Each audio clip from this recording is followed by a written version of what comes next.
Hello students, কি অবস্থা সবার? আজকে আমরা প্রিপোজিশন নিয়ে কথা বলবো এবং ফ্রি হ্যান্ড রাইটিং নিয়ে কথা বলবো। প্রিপোজিশন কি, এটা কিভাবে সেন্টেন্সে ইমপ্যাক্ট ফেলায় এবং ফ্রি হ্যান্ড রাইটিং এর ক্ষেত্রে বা বানিয়ে লেখার ক্ষেত্রে প্রিপোজিশন কিভাবে হেল্প করতে পারে। প্রিপোজিশন হলো সেন্টেন্সের ভার্বকে এমফেসাইজ করার জন্য একটি ওয়ার্ড। এটা সাধারণত ছোট একটি ওয়ার্ড হয়ে থাকে যেটা মিনিংফুল। এখানে আমরা দেখতে পাচ্ছি এই ওয়ার্ডটি অ্যাকচুয়ালি এখানে ভার্বকে এমফেসাইজ করছে। এটি একটি প্রিপোজিশন। এর অর্থ বাংলায় হয় তে। হি গোজ টু স্কুল, সে স্কুলে বা তে, সেই স্কুলে যায়। এভাবে প্রিপোজিশন কি করে? ভার্বকে এমফেসাইজ করে। আমরা যদি আরো একটি উদাহরণ দেখি, আই অ্যাম ইন ডেঞ্জার। এখানে আমরা দেখছি আরেকটি প্রিপোজিশন যেটার অর্থ হলো মধ্যে। এখানে প্রিপোজিশনটি ভার্বকে না, শুধু সেন্টেন্সকেও এমফেসিস করছে। তো এটা বলা বাহুল্য যে অনেক সময় প্রিপোজিশন শুধুমাত্র ভার্বকে ইমপ্যাক্ট ফেলাবে না, সম্পূর্ণ সেন্টেন্সের সৌন্দর্য নির্ভর করবে এবং অর্থের দিক দিয়েও ভালো ইমপ্যাক্ট ফেলাবে। যেমন ধরো, যদি আমি এখানে সেন্টেন্সটা এই ইনটা সরিয়ে দেই, তাহলে হবে I am danger. At this point সে নিজে বিপদে নেই, সে নিজেই বিপদ। তো এখানে অর্থের অনেক বড় ঘাটতি হচ্ছে, অর্থের অনেক বড় পরিবর্তন হচ্ছে। এবার কি কি প্রিপোজিশন তোমার শিখতে হবে?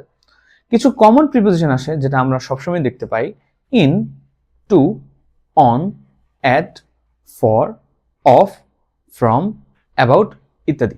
এছাড়াও অনেক প্রিপোজিশনাল ফ্রেজেস আছে, যেমন একাধিক প্রিপোজিশন একসাথে বসে একটি নতুন অর্থের চেষ্টা করে, যেমন অ্যাকর্ডিং টু অথবা ইন ফ্রন্ট অফ। এই ধরনের প্রিপোজিশন দিয়েও আমাদের অনেক সেন্টেন্স তৈরি করতে হতে পারে। He is from Canada. এখানে আমরা দেখতে পাচ্ছি এই প্রিপোজিশনটি ক্যানাডা ওয়ার্ডটিকে এবং ভার্বকে এমফেসিস করছে, একটা ইমপ্যাক্ট ফেলাচ্ছে, যেটা অর্থের দিক থেকেও এবং সেন্টেন্সের সৌন্দর্যের দিক থেকেও। এবার আমরা দেখব কিছু কমন প্রিপোজিশনস যেগুলো তোমাদের পরীক্ষায় প্রায়ই আসে। দেখো, এখানে লেখা আছে অ্যাবাউট। অ্যাবাউট মানে ব্যাপারে। এখানে আছে অ্যাক্রস। অ্যাক্রস মানে ওই পারে। অ্যাগেইনস্ট মানে বোঝায় আমার বিপরীতে বা আমার অপোজিটে। এখানে অ্যাবভ মানে বোঝাচ্ছে উপরে। অ্যাবভ ছাড়াও আরো কয়েকটি প্রিপোজিশন আছে যেখানে উপরে বোঝায়, যেমন আমরা বলছি অন অথবা অন টু। এই অন দিয়েও উপরে বোঝায়, কিন্তু অ্যাবভ মানে বোঝায় যে জিনিসটা আমার মাথা থেকে বা সারফেস থেকে অনেক উপরে। আর অন দিয়ে বোঝায় কোনো কিছু যেটা সারফেস আছে ওটার উপরে থাকা বা ওটার উপরে বসে থাকা, রাখা। অন টু সেম জিনিস। এরপর আমরা দেখতে পাই সিন্স মানে হলো যেহেতু, আবার এখানে অ্যাজ মানেও যেহেতু। তো এরকম খুব কমন প্রিপোজিশন পাবে যেগুলোর অর্থ অনেক কাছাকাছি, স্লাইটলি ডিফারেন্ট। এখানে অ্যামিড এবং অ্যামং দুইটাই সেম অর্থ প্রকাশ করে। অ্যামিড বা অ্যামং মানে হলো আমাদের মধ্যে বা মধ্যকার। তারপর আমরা দেখতে পাইতেছি এখানে বলছে বিহাইন্ড মানে পিছনে, বিফোর মানে আগে, ডাউন মানে নিচে। এখানে বলতেছি উইথ মানে হলো সাথে, উইথআউট মানে সাথে না। টিল মানে যতক্ষণ না পর্যন্ত, আনটিল মানেও যতক্ষণ না পর্যন্ত। এখানে আরেকটা কমন মিস্টেক করো তোমরা সবাই ডিসপাইট এর ক্ষেত্রে। ডিসপাইট এবং আরেকটা প্রিপোজিশন আছে ইনস্পাইট। এই দুইটার অর্থই একই রকম প্রকাশ্য। ডিসপাইট মানেও সত্ত্বেও, ইনস্পাইট মানেও সত্ত্বেও। এবার চলো আমরা জেনে নেই যে প্রিপোজিশন কিভাবে ফ্রি হ্যান্ড রাইটিং এ হেল্প করতে পারে।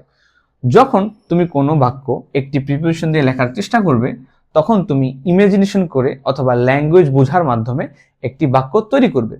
এই প্র্যাকটিসটি তোমাকে ইভেনচুয়ালি অনেকগুলো সেন্টেন্স লিখতে সাহায্য করবে। ফ্রি হ্যান্ড রাইটিং এর মানে হলো তুমি যে সেন্টেন্সটা ইমাজিন করতেছো সেই সেন্টেন্সটা বাংলা থেকে ইংলিশে ট্রান্সলেট করে খাতায় লিখতে পারা।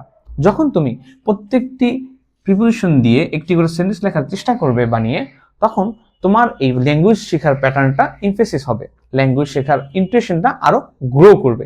তখন তুমি বানিয়ে লেখাতে আরো এক্সপার্ট হতে পারবে। তাই এরপর থেকে যখন তুমি প্রিপোজিশন গ্রামারটি শিখছো অথবা প্রিপোজিশন গ্রামারটি প্র্যাকটিস করছো, চেষ্টা করবে সব কমন প্রিপোজিশন দিয়ে একটি করে সেন্টেন্স বানিয়ে লিখতে। এই প্র্যাকটিসই তোমাকে পরবর্তীতে অনেক নাম্বার আনতে হেল্প করবে।